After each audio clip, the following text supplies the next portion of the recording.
Nakakalula ang laki ng kontrata ni Wembanyama, 252 million extension sa loob ng 5 taon para sa Spurs. Pero alam nyo ba, supposed to be ay nasa 303 million po yan. Pero dahil nga ho nagkaroon ng pay cut itong si Wembanyama sa kanyang kontrata, yan lang po muna. Pero alam natin na mayroong mga taxes sa NBA mga idol at malalaki ang kinakaltas dyan.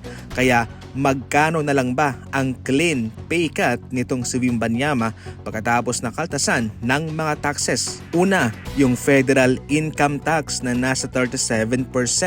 So bale, 93.2 million ang ikakaltas sa kanyang kontrata. Mayroon pang escrow withholding na nasa 10% mga idol at 25.2 million dollars naman ang ikakaltas dyan. Itong escrow withholding mga idol ay paghahatian po ito ng NBA at ng team, yung Spurs. Pero ayon dito majority ng perang ito ay mapupunta naman din sa player pagkatapos ng season. Pangatlo, ang agent fees na nasa 3%. So 7.5 million ang ikakaltas dyan.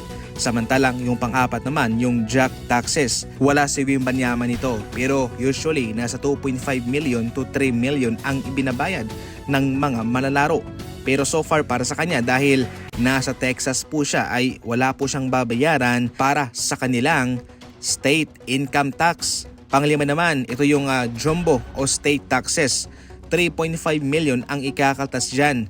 Ito po yung mga binabayaran ng mga manlalaro kung sila'y nasa ibang state na nagre-require ng taxes o bayad. Mayroong mga state na wala. Mayroong mga state na nagpapabayad. So, depende po yan. So, basically mga idol, ito po yung breakdown ng kanyang sasahurin. So, sa 2027-28 NBA season, 43.4 million. Yung 21.9 million doon ay mapupunta sa taxes at sa mga bayad. Ang malinis naman na matatanggap niya ay nasa 21.5 million dollars. So bale kalahati po talaga yung kaltas mga idol.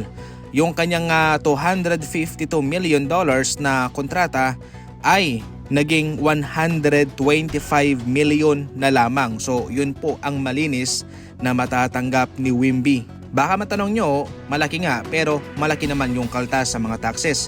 Pero totally malaki pa rin naman yan dahil lahat ng mga NBA player ay dumaraan sa mga ganyan. So basically napakalaki pa rin po ng kontratang ito para sa NBA mga idol. Yung patungkol naman sa pasweldo, usually yung pinipili ng karamihan ng mga NBA player ay yung makakatanggap sila ng buwanang sahod o monthly salary sa pagsisimula na mismo ng NBA. Halimbawa, October, doon na magsisimula ang kanilang monthly salary hanggang sa matapos yung NBA season sa Hunyo at sa off-season wala silang matatanggap.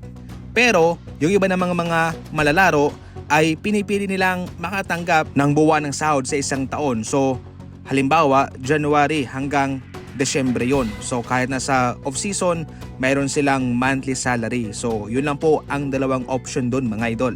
Para sa mga NBA Fast Break balita, tumuto ka lang. And as always, thank you for watching.